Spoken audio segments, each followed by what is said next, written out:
আসসালামু আলাইকুম রহমতুল্লাহ বারাকাতুহু। মহান আল্লাহ কত সৃষ্টি, কত সুন্দর করে এই পৃথিবীকে সৃজন করেছেন। আসমান, জমিন, চন্দ্র, সূর্য, গ্রহ, নক্ষত্র, আলো, বাতাস, আরও কত কি।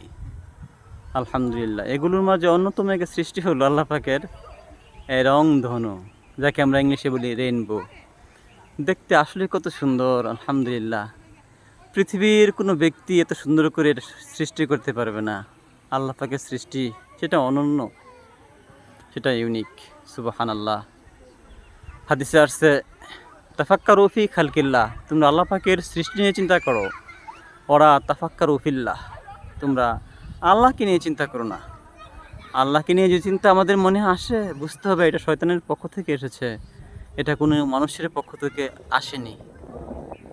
তাই আমরা চিন্তা করব আল্লাহ পাকের সৃষ্টিকে নিয়ে। আল্লাহ পাকের সৃষ্টি কত সুন্দর। সুবহানাল্লাহ। এই যে রংধনু, এই রংধনুকে আমরা কিভাবে ব্যাখ্যা করব? এটা কেউ পারবে তৈরি করতে? কেউ পারবে না। সুবহানাল্লাহ। সময় যাচ্ছে, এটা আস্তে আস্তে প্রগাঢ় হচ্ছে, রংটা চারদিকে আরও ছড়িয়ে যাচ্ছে। সুবহানাল্লাহ। এটা আস্তে আস্তে দুইটা পাশাপাশি খেয়াল। সুবহানাল্লাহ। ওই যে একটা বড় দেখা যাচ্ছে, বড় পাশে আবার এদিকে একটা ছোট দেখা যাচ্ছে।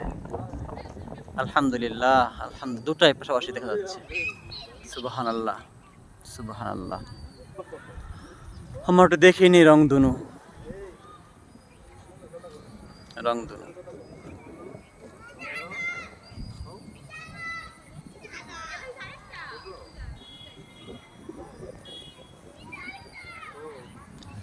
সুবহানাল্লাহ, সুবহানাল্লাহ।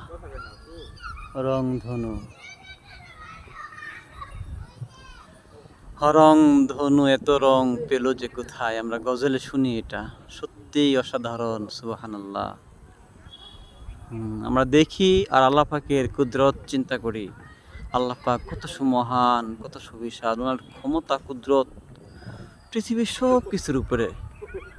মানুষ যা কল্পনাও করতে পারে না, যা ভাবতেও পারে না, সেটা আল্লাহ পাকের কাছে খুবই নগণ্য ব্যাপার, কিছুই না। এই পাশে ওই পাশে দেখেন, সুবহানাল্লাহ। মাঝখানেরটা এতটা ক্লিয়ার হচ্ছে না, কিন্তু ওইটুকু ক্লিয়ার। সুবহানাল্লাহ, সুবহানাল্লাহ, সুবহানাল্লাহ, সুবহানাল্লাহ।